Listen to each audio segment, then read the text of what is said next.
Growing up in entertainment and always feeling like I needed to prove my worth, as much as I gave to my career, it never really returned the same amount of love or commitment. The word sex or sexy or being a sexual person was attached to me in a lot of ways when I was growing up in entertainment, but there was such a disconnect for me in owning what that meant for me. It always was sort of like this gross, icky, shameful, weird thing that I put in a little box and compartmentalized, and I really started to understand or own myself as a woman. All that divine feminine energy really started to come forward when I became a mom. Thank you so much for joining us today. I'm so excited to have this chat with you. So am I. I have no So idea what I'm in for. I I just know trust you.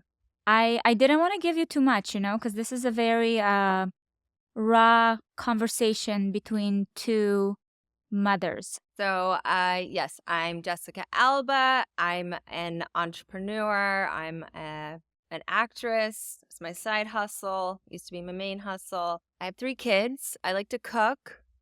I'm a very creative person. I like to travel a lot. And yeah, I come from a pretty middle class kind of background, and I sort of manifested a life for myself at a very early age. I started working at 12 and, helped sort of contribute to the household income with my family. And I feel like I kind of grew up a little fast. I don't know. I think I wouldn't change anything because I feel like my kids, at the end of the day, like once it's all said and done, my kids are my mirror or the litmus test that is it all worth it and did it all sort of turn out okay, and they're excellent, they're awesome, and I wouldn't change anything. That's beautiful. And that's exactly why I wanted to chat specifically with you, because this episode is all about modern motherhood. And the reason why I'm saying modern is because for me personally, on my motherhood journey, I feel like the definition of it and how I approached it changed so much. And that's kind of what I wanted to talk more with you about. But before we start talking about motherhood, I feel like I want to go back a little bit and start talking about upbringing, because that was kind of our first introduction with motherhood. So I'm curious, what was your upbringing like? My upbringing was very different to who I am as far as like what the things that I enforce. My parents were young when they got pregnant with me. They were both teenagers and they had me. They were 19 and 20. And so I feel like I kind of grew up with my parents. They are very young in spirit, and they still are. They're a good time. They love to party. They love being around a lot of people. They love going on cruises and make best friends with everyone they meet. They, become like ride or die loyal to strangers that they meet at a bar. And this could happen every day, and that's just kind of how they operate. I don't know. I grew up in a very they have a fight and make up relationship. It's very spirited. It's very loud. I didn't grow up with my mom's family. She's American and Danish. And I did not grow up with her family at all. They all kind of passed away. She didn't really have close connections with her. She didn't know her dad really, and then didn't have any really close connections with the rest of her family. So I really grew up with my Mexican family. My dad's 3rd generation. I guess I'm 3rd generation. I think he's 2nd generation. I'm 3rd generation. Typical Mexican Catholic, really hardcore family, patriarchy. Men are kings. Right. Even though women are the bosses, ultimately, they like to make the men feel like they're the king of the house. And it's very much like, a subservient female role, but at the same time, these super dominant women kind of taking on that subservient role. So it always kind of like messed with my brain. And I would say that there was a lot of racism and segregation, the way my grandparents raised my dad, with a lot of that pain and trauma. And it's sort of this unspoken pain and trauma of feeling like you can't stand out because you could essentially be wiped out, which is what happened for so many generations of Mexicans, whether it was the conquistadors that actually went to Mexico and wiped people out and wiped out their history and their family lineage, with the indigenous people, or and gave them like all these illnesses and literally wiped out many different people, and forced them a language of speaking Spanish, which wasn't their native tongue, all the way through to, coming to this country, which was all built on immigrants coming to America so they can, really escape a lot of the issues in their own countries of feeling confined or oppressed or suppressed. They came to America for that freedom, but that freedom really only applied to the chosen Puritans. It really wasn't for the rest of the country or anyone else. There was just these chosen few, or what this country was sort of built for in their minds. And so my grandparents definitely felt a lot of that. So there was a lot of assimilation that they had to do as Mexicans, I think, really to survive. So it was a lot of like, don't stand out too much, do as much as possible, but there's sort of a limitation to what is even possible, and kind of accepting your sort of lot in life. And I observed all of this and had a very sort of like fish out of water, rebellious, wild mom who was white, and didn't fit in a lot of ways, and didn't fit standards. in your family unit in terms of like your. It was different. My mom was like the gringa or the güera, right? like, and was even often called that. You can't probably shake a lot of the pain that my grandparents felt or had to deal with just like generations again of hatred, segregation, racism that they experienced. They were child laborers. They all worked in the fields until they didn't need to anymore, and they can get a job doing something else. So they met doing dinner theater, actually, and they loved performing and all of that. And then my dad, I think there was just sort of him and his siblings had this kind of same thing where they were like one of the few kind of brown kids going to a school in this very white, dominant, middle class city that they grew up in, and always kind of feeling othered. My dad doesn't pass for being anything other than Mexican.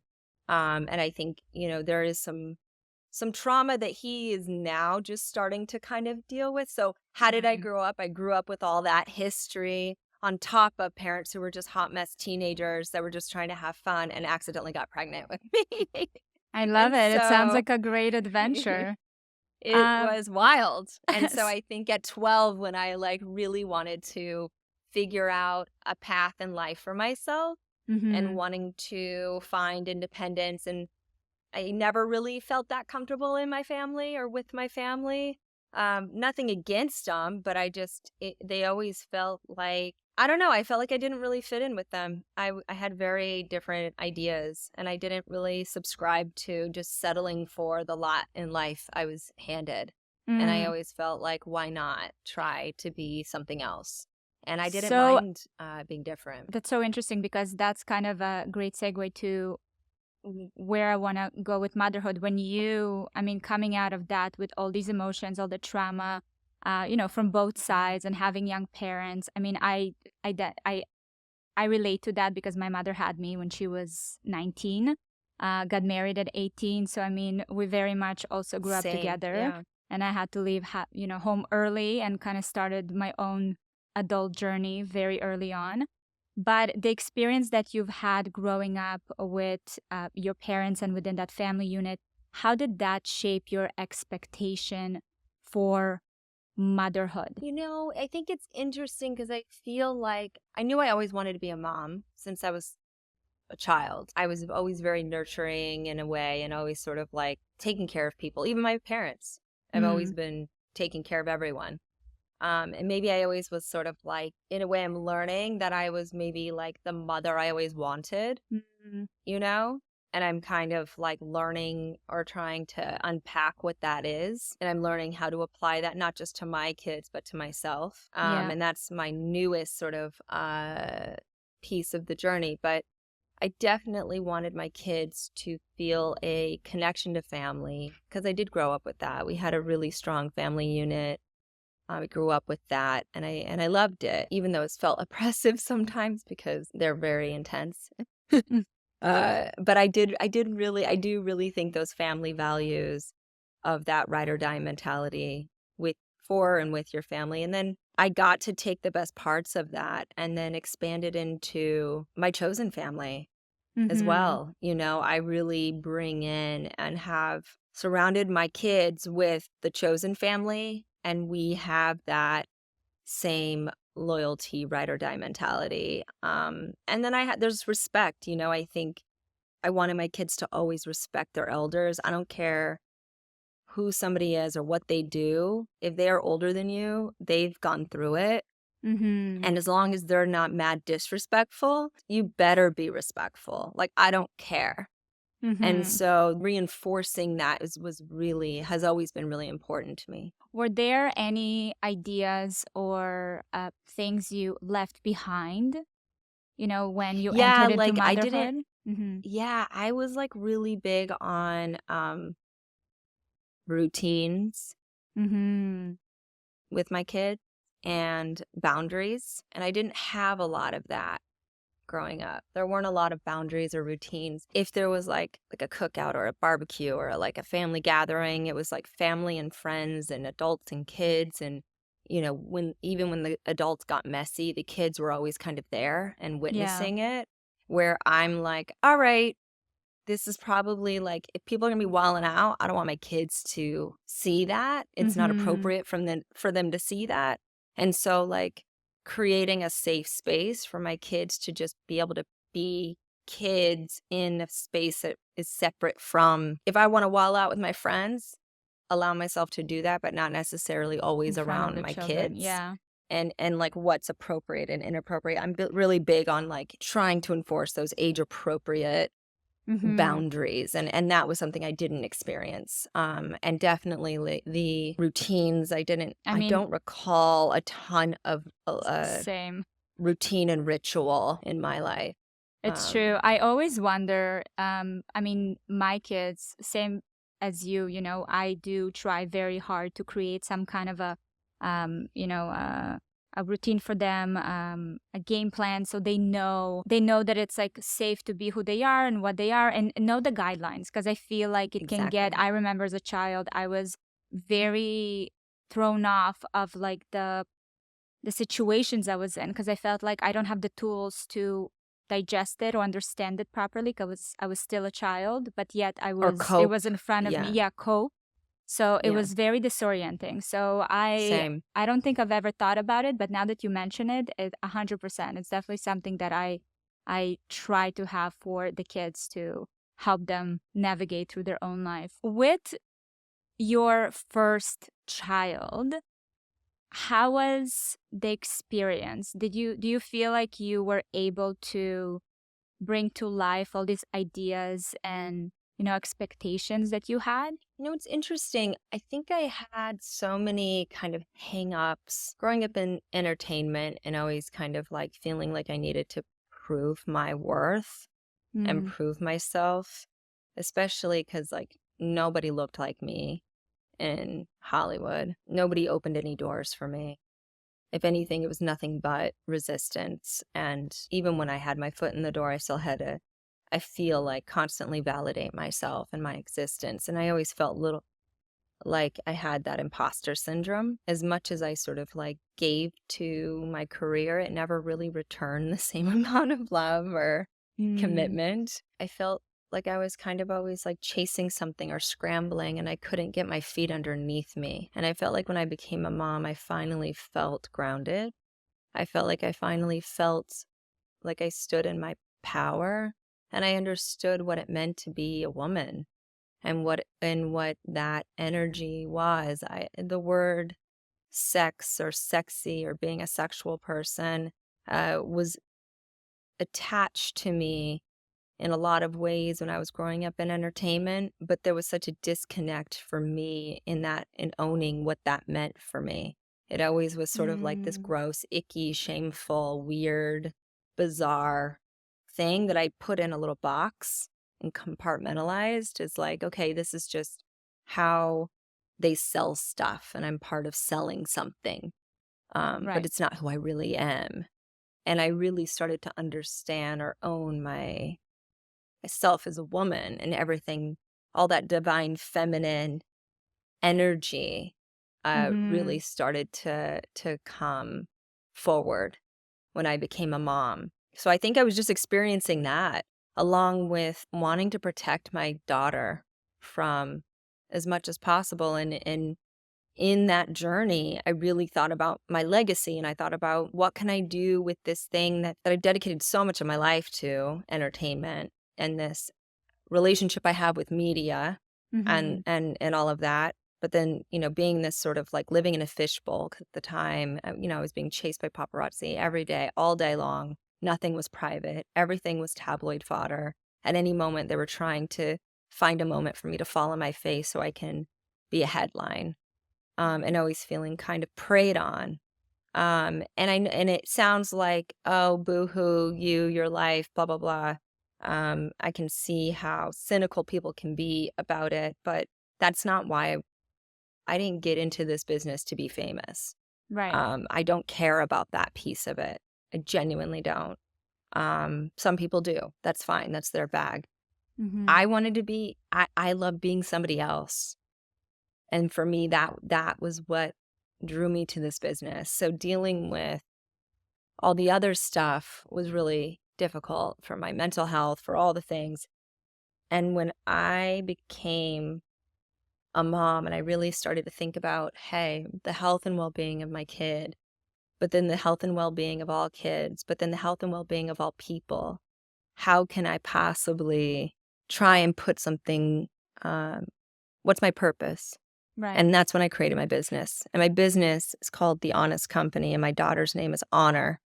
And Honor inspired me to create a company that has the ethics and the values and the heart that I feel like is missing in companies. In corporate America, you have these ideas of like, wood paneled offices and these white dudes Mm-hmm. who are, power hungry and will basically wipe out as many people as humans as possible and destroy the planet and do whatever it takes to get more power and more money.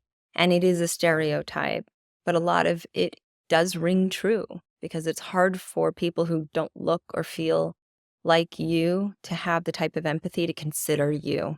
And Mm-hmm. so much of us are just not represented, from 50% of the population being women, all the way through to very people who come from various backgrounds and people of color, certainly. So I feel like because we're not represented in business, we're not represented in government, we're not represented in power and leadership in the same way that you see the white cis man, Mm-hmm. so much gets kind of lost, and so many of our needs aren't met. And so I think like, hey, why don't I try and create a little glimmer of like hope that it can be a little better?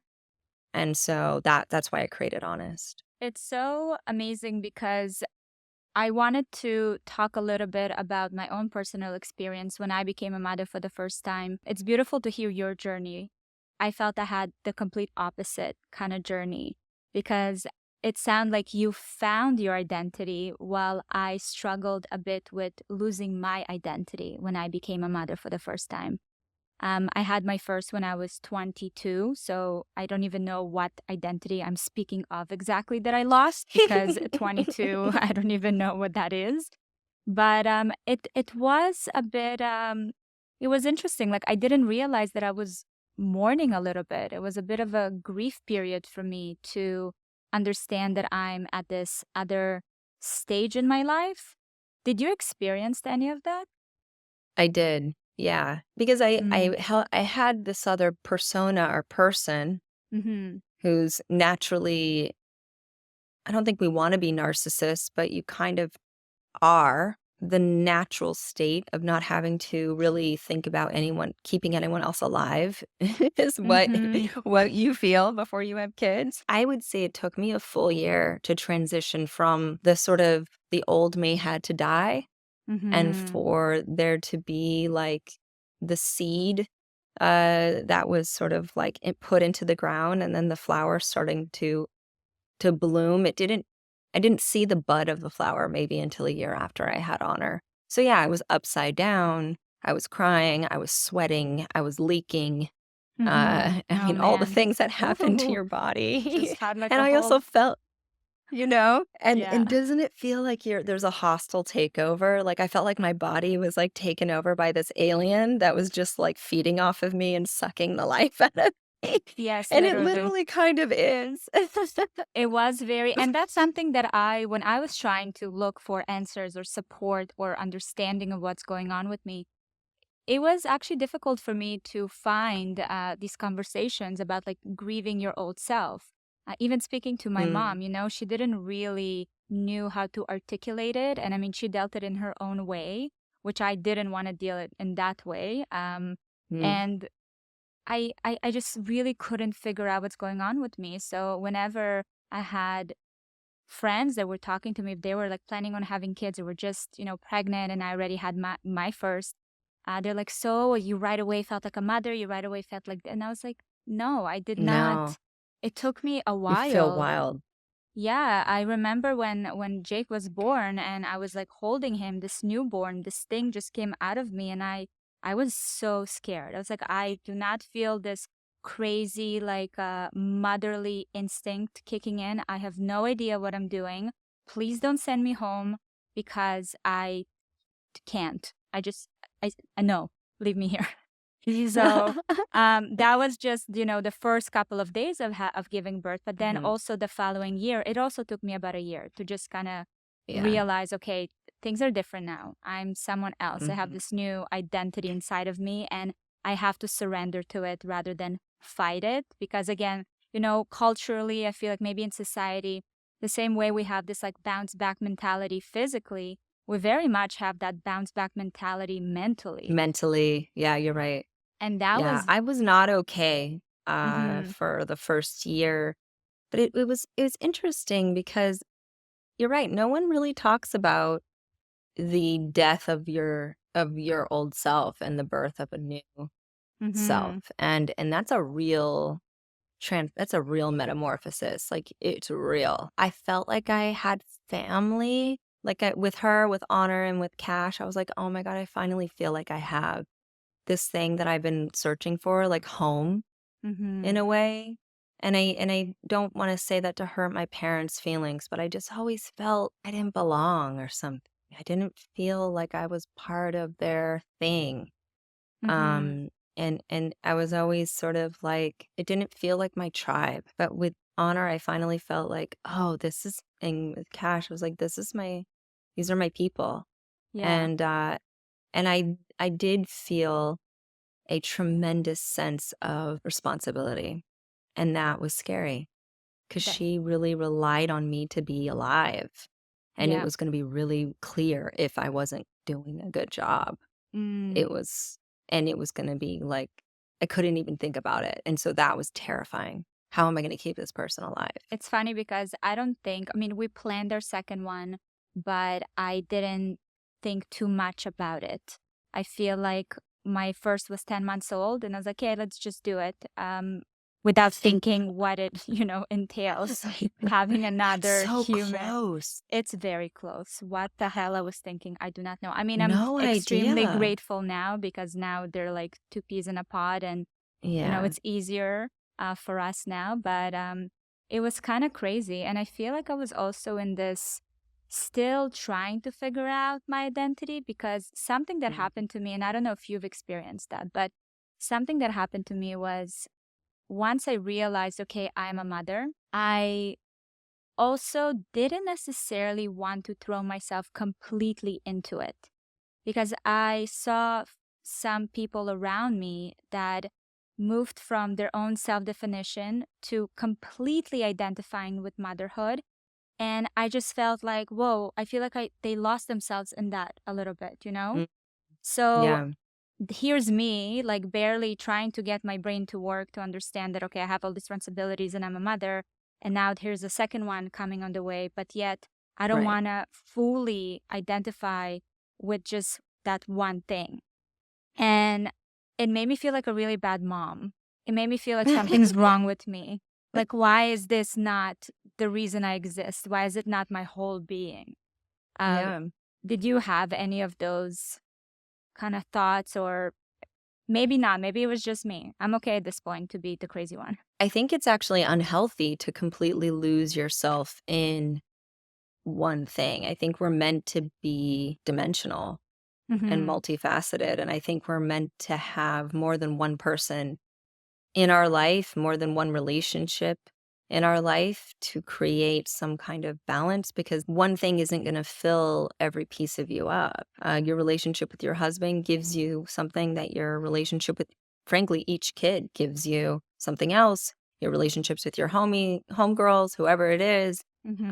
that they each give you something. And so I think if you try to put your work gives you something else, I actually think it's wild if the narrative that you need to be all one relationship is going to be enough for you in Mm-hmm.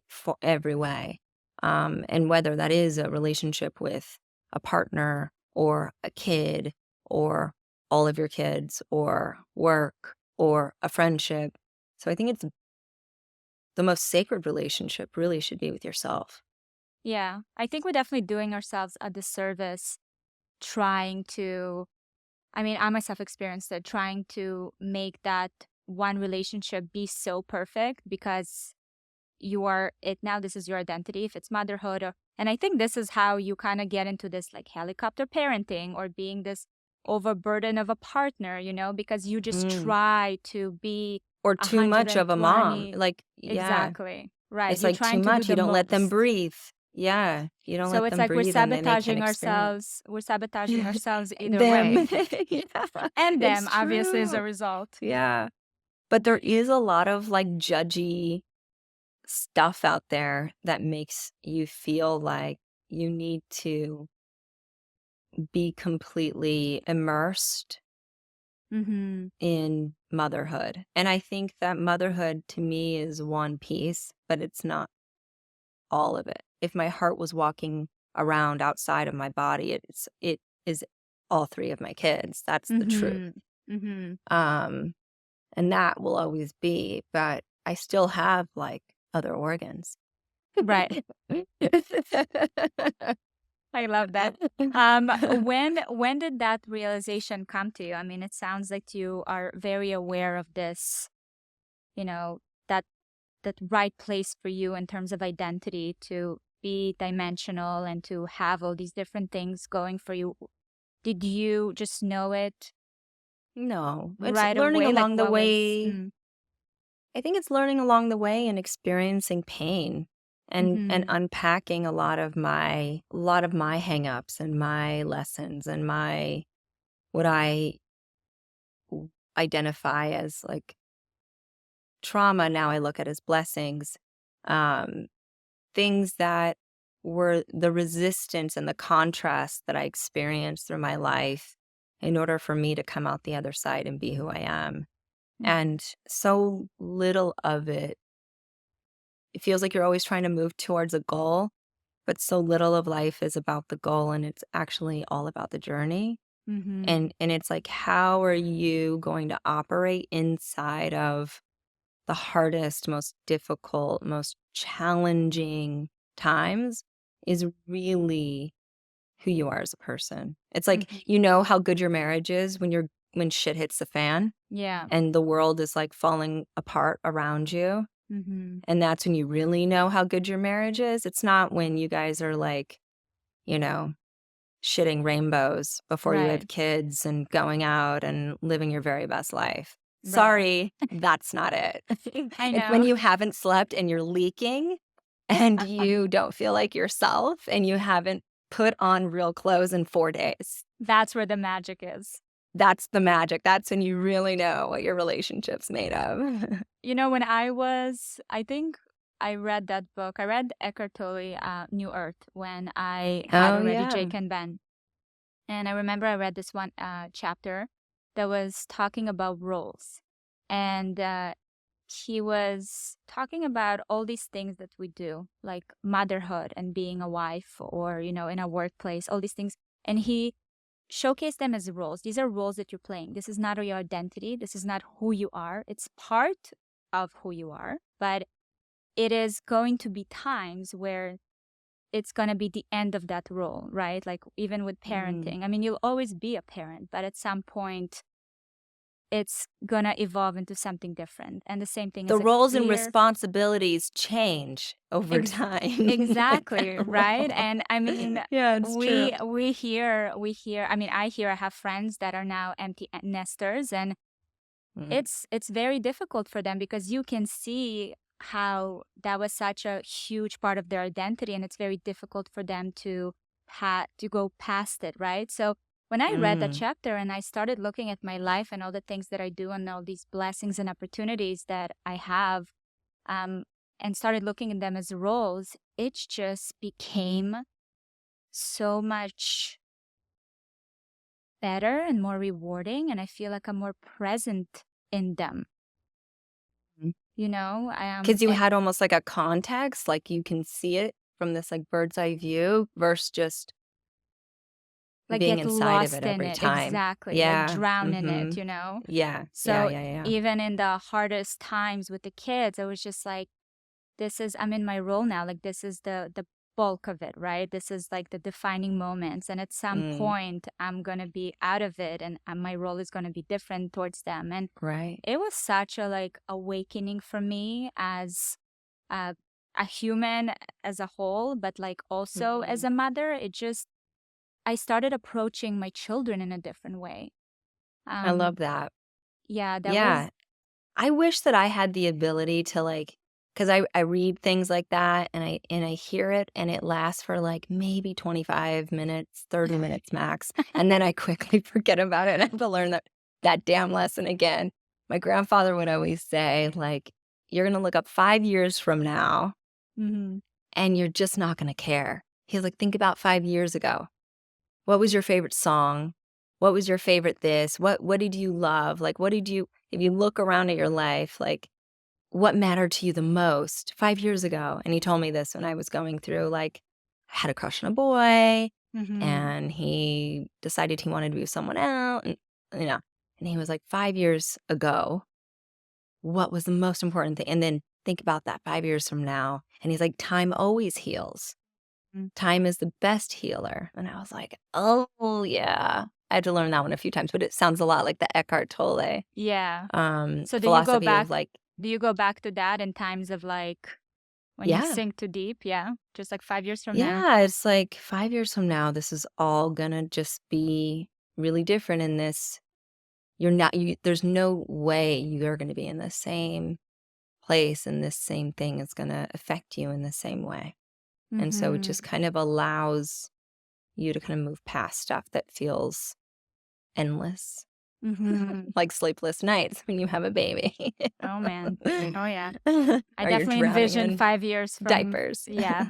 To me, I was like, I need to project it to the future because I won't survive otherwise. Um, It's I true. mean, it's the Honest Company has been an amazing company to watch as it evolve and really like Thank you. stood for something, and someone as an Mm, observer, I can only imagine the amount of work and sweat and heart and tears that went into building something like mm, that, because your mission is very clear. And I'm sure that it consumed a lot of you.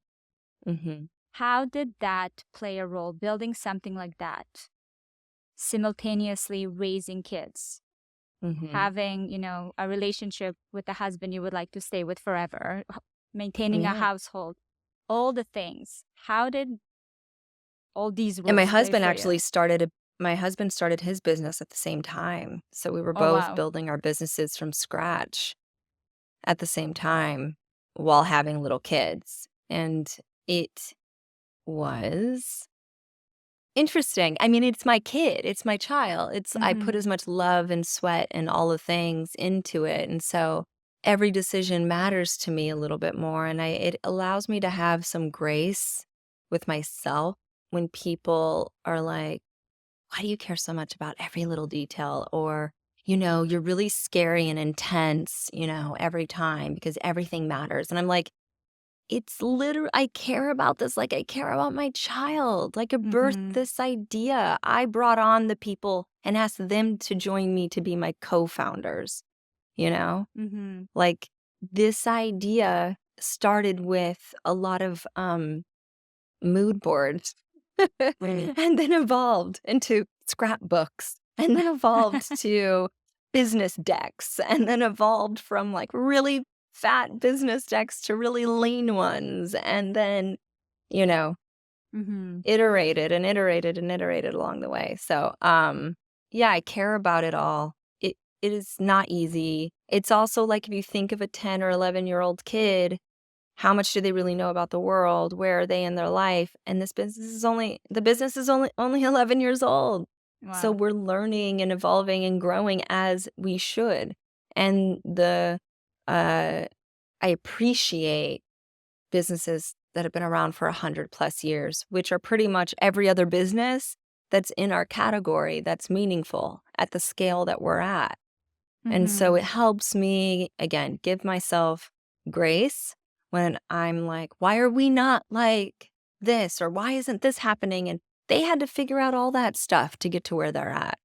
And this is just part of the growing pains when you're going through the challenges. And it's, you know, is the world better off with us here or not? And I Mm-hmm. do think it's better off with us here. And that's what always keeps me focused and um, helps me push through when it feels so hard. But Mm-hmm. every part of running and creating something from nothing is really, no one can prepare you. Yeah. And the only thing I can say is it's as close to motherhood for me as it gets. So I don't wanna use the word balance because I honestly kind of hate the concept and the word, just with what we made out of it, you know? So I won't say balance, but there were obviously times where you prioritize your career over the kids or the kids over the career or other things. How did you get through kind of the guilt of it? Yeah, it's an interesting one because I think for so much of my life, I would say there's no such thing as balance. It's for the birds. Anyone who asks that question obviously is living in la la land. Like, what are we even talking about? And I always was really irritated that at every business conference I was asked about balance. And I never heard a man ever asked about balance in a business conference. So So it's true. like, why is that not something you ask every guy that comes Mhm. up on the stage? Um, and I think that I'm not sure what gene or what genetically is attached to guilt, but Mhm. I think guilt is something that keeps us connected to our kids to even want to show up and make sure that they are okay. And I'm not sure if guys are born with the same thing. I don't know if it's just a female thing and that's why we get asked that. Balance is attached to and the idea of balance is attached to how we deal with guilt and the Mhm. guilt of doing anything other than our entire world revolving around our kids. I think for a long time, like I said, in order for humanity to continue, we needed to really care about those kids, Mhm. and make sure that they weren't like being eaten by said animal in the wild or taking some poison berry and offing themselves by accident or falling into a creek or off a cliff or I feel so like on and these are so all forth. I feel like these are all metaphors for the things that exist right now. So I'm just I thinking of, understand. hunter gatherers, nomadic Right. times. Right. So much of humanity was pre civilization, pre agriculture Mhm. humanity. And so I think a lot of we are genetically coded with Mhm. that survival thing, and we live in a very different time. And for me, I transferred. And so, yes, do I feel guilt every day? 100%. Did I feel guilt or feel like I could never do it all? 100%. Did that keep me from being ambitious? Absolutely not. Mhm. I couldn't have been more ambitious. I wanted to be super mom, super wife, super friend, super daughter, super this, super that, super an entrepreneur, Mhm. super goal, you know, and I felt like so drained in the end. And I feel like until maybe like 4 years ago, a friend of mine got really sick and has kids, has a daughter that's a similar age as Hayes. And what she got sick from was not genetic or anything. And I was like, shit, man, in 1 second, it all can just go away, you know? Mhm. And like, I started to think about my life and life choices and time and all of this stuff differently, and all of the super badges that I put on myself, frankly, and all the stories I told myself about who I needed to be and what it meant to like strive for something, and what I was avoiding, which was being quiet. I was avoiding Mhm. being centered. I was avoiding being emotional and feeling soft and feeling feelings. Mhm. And when I started to get comfortable with listening to my soul and what my soul needed, and feeding and filling that cup and becoming my own best friend and becoming the protector of my soul, and that being my focus, then allowed me to kind of understand what balance really was, what balance really means. Then I really understood, oh, balance means that like there's only so much time in a day, and if you're not okay, nothing else will Mhm. be okay. So And when I guilt feel like I've been so much more present, I guess. so when guilt shows up for you now, how do you look at it? How did it reframe itself from what it used to be? It used to swallow me up, and it felt like this endless pool, this like a black hole that would swallow me up, and it felt like just this bottomless pit. And I think now it's when I feel like I'm feeding my soul and I feel like I'm being true to what that is, it then gives me room to have the context or the perspective on the relationships that I have. Similar Mhm. to what Eckhart Tolle was saying, you naturally get yourself in a state of having context and perspective. And then you can see your kids and their souls and their highest self and what they really need. And are you meeting them in a sincere and genuine and pure way that's really meaningful to them in this moment? And then that's where you can kind of figure out your equilibrium with did it take the feeling of guilt to get you there? Sometimes it does. Sometimes you just need it. You just need it. For me, when I feel an overwhelming amount of negative feelings, it just means I haven't been listening to Right. or It's more like connecting a to cue. myself. It's more of a cue. I love that. Jessica, Yeah. I love that. I feel like I'm gonna after this interview, I'm gonna sit and like be with that answer for a little bit because I really like how you reframed guilt. I think it would help a lot of women to look at it in a different way and to get it to be a tool rather than a negative emotion that consumes you. Um, Mm. I really appreciate that. That's beautiful. How Let's Thanks. talk about parenting because I feel like with parenting, it's a tough one. I feel like Very mo- humbling, isn't it? yes, motherhood is one thing, parenting is a whole other thing. And Yeah. I think that it's Oh, important to touch on that point. I wonder how your view of motherhood is reflected in the way you parent. I sometimes intertwine the two a little too much. And I feel like Cash has a great way of pulling me out of my own sort of martyrdom around it. Mm-hmm. I shoulder the poor me stuff and look what I do and look what I did and da da da da and all the sacrifice and yada yada yada. Mm-hmm. Um and like the kids don't care. They just don't. And I don't know if they'll ever love me as much as I love them. The And answer it's is like no. so sad to even think that it's such a one-sided relationship in a lot of ways. So then parenting. So then you're like, then what's parenting? And if you can detach from all of your hang-ups or martyrdom or stuff of what it means for you to be a mother, and you can Mm-hmm. just think about what structure, infrastructure do these kids need, and feedback and sounding board and boundaries and guardrails, whatever these things are, all of it's just so they could thrive.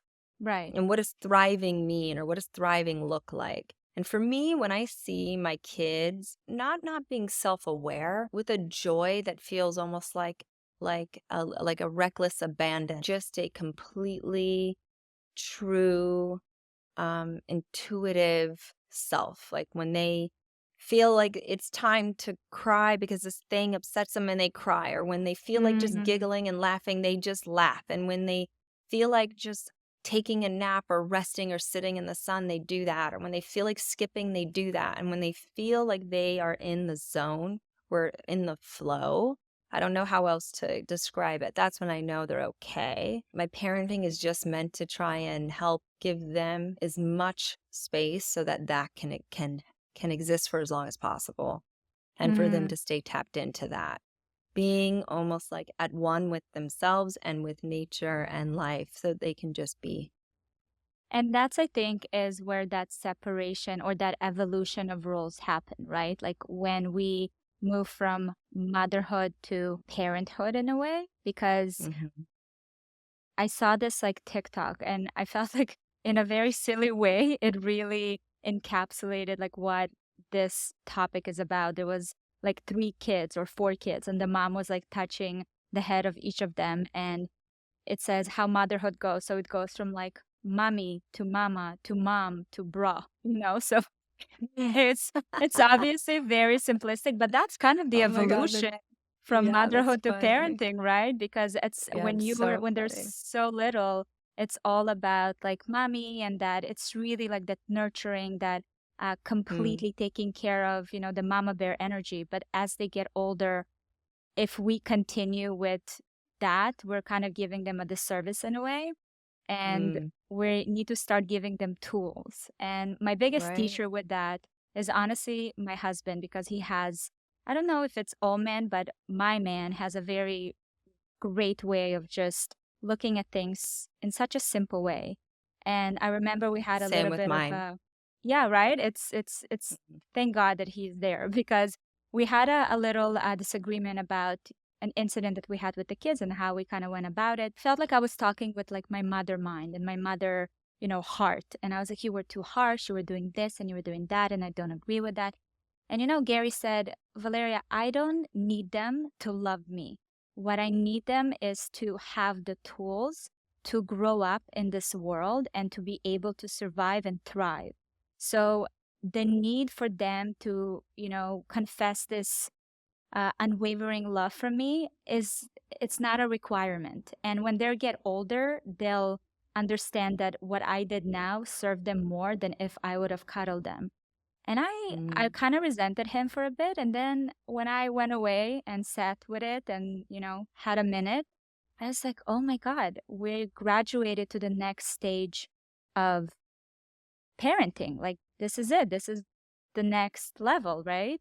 So yeah. that was also a little bit of a little ending that I've experienced recently as a mother. Although I still have my 4-year-old, but I feel like he's now also getting into that point where I'm like, okay, buddy, mama has to be a parent soon.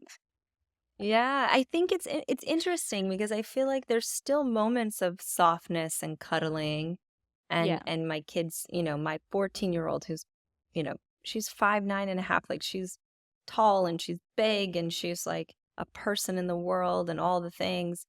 Uh, and even my 11-year-old is like, she's big. She's like 5'1", and she's, they're not little tiny people. Like Hazes can still Mhm. kind of like get into a ball and get into my lap. Mhm. But that's the last thing that fool wants to do. He just wants to do monster trucks and dive off anything, anything he can dive off of. So that's another thing. But my girls will still cuddle on, and at night we'll put on a movie and they want me to like rub their head and they want me to still like cuddle them and be cozy with them. But, Mhm. 99% of the time, it's the parenting, like you said. It's the, Mhm. there's here are consequences to your actions. How are you going to deal with this dynamic if you're not getting what you need from your teacher, if you're not operating at this level with your friend group, if this person is a little bit shifty or a little bit tough, how are you going to deal with it? You can't run away from your problems. You can't run away Mhm. from this friend group. You can't not go to school. How can you show up differently? To make it different. There's a lot of that. By not asking questions in class, you're guaranteed to not get a good grade. So, Yeah. whatever attachment you have to being the kid that asks all the questions, just sit up in the front so you don't have to look at other kids. Just get Mhm. up in the front and it's just you and the teacher because you're only in there for what, 45 minutes, maybe an hour, and you Right. got to get the most out of it because this is not lasting very long. These are these like teaching parenting moments. And like drugs will kill you. Right. Oh, Facts. that's the Try it best. once, you'll die. My mother Facts. was always like, I have a friend that has a friend that has a son that has an uncle that, smoked a cigarette and had a heart attack and died. So don't smoke. I was like, okay, done. Yeah, my mom was like, you'll be the one kid that does the line of coke and you'll die. You'll die right there. You'll be dead. Exactly. And when I tell the kids is like, my mom told me that stuff and it may have not have been true when I was growing up, but today with fentanyl, it's a true story. Right. Try anything, you will die. Just think I'm going to die. Right. And is it worth it? Is it worth taking that risk? Probably not. Probably not. Because like your life Mhm. is pretty awesome. So when you're dealt with that, because it's gonna happen, I always love to like give them the it's gonna happen when you're out with your friends and they're like, try this drink, try this gummy. I'm like, Right. don't. Take your own drinks, your own gummies, pour your own drinks, Yeah. pop it open, make sure it was a sealed can. Don't take anything from anyone. And I kind of I mean, some people think it's a little extreme, but I also say like, brush your teeth. You never know if you're gonna smooch someone tonight. Mhm. Take care of that breath, sis. I'm not like keeping them totally out. I try to like give them some tips along the way as well. Yeah. And they're like, I'm ill. Like, what? I have to say, I'm always like now understanding the amount of impact we have on children. I'm kind of surprised that we don't have to like go through some kind of a test before we're allowed to have children. Like I'm Right? actually Shouldn't shocked. there be one? I really believe like we You have need to to take a take this a bit more driver's test. seriously. Exactly. You have to take a test to be admitted into the military. You have Yeah. to take a test to get into a said college, Mm. or university or what have you, trade school. No You test really to have have to kids. It's really yeah. wild. And also, mind you, we do have the luxury of being able to have and think about what does good parenting look like and mean, because Oh not a lot of yeah. people have that luxury, right? Mhm. And Mhm. that is something that, we are afforded. Some people are just surprised Yeah. and they are in survival mode and they're like, oh shit. Okay, 100%. here we go, which is kind of how my parents did it. I mean, same. So, And we're here to tell the story. and we're here. I know that was the thing. Whenever I started to get really like freaked out about like what's going to happen and is it all going to go to hell in a handbasket? And one of my mother's sayings, sorry, sometimes I come out with these corny sayings, but whenever I think about that, I'm like, I'm still here. Like Mhm. somehow Mark and Kathy Alba kept me and my brother alive. And so if Mm. they can do it, I think I might be okay. Not that they are terrible, not saying anything bad, but they were young kids. They didn't have the same tools I have. And so I feel like maybe it will be okay. So let me finish off with this one question, because I mentioned to you, how New Earth impacted kind of my way of um, thinking about motherhood and all the things, all the roles that I play. Has there been any books that maybe had a huge part in shaping your relationship with motherhood or parenting or even growing into yourself?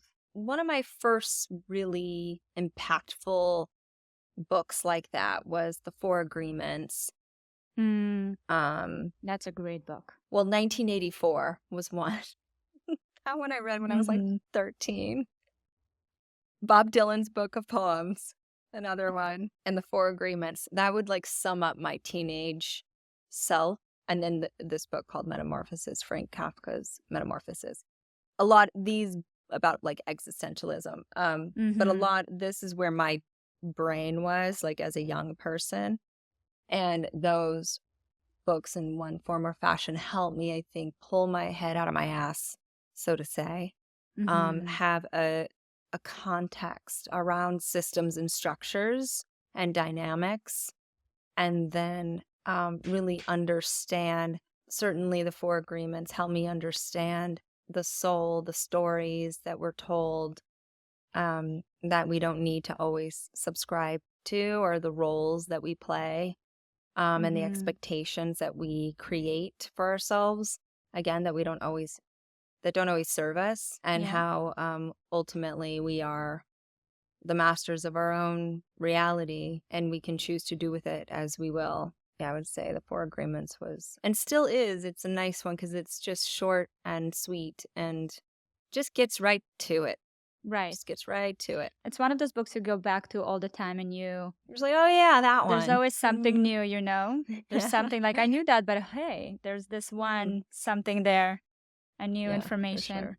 That was so wonderful. Thank you. I feel like that's a beautiful closure to this conversation.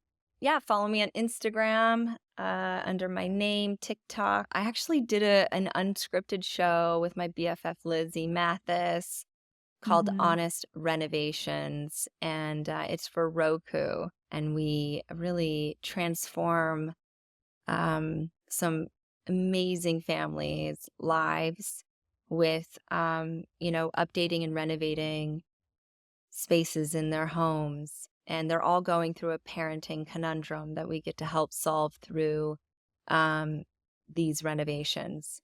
And I'm really proud of the show. I have a Netflix movie where I get to kick ass, take down some white supremacy. Ooh. Just do a little bit of that, sort of like a modern Western.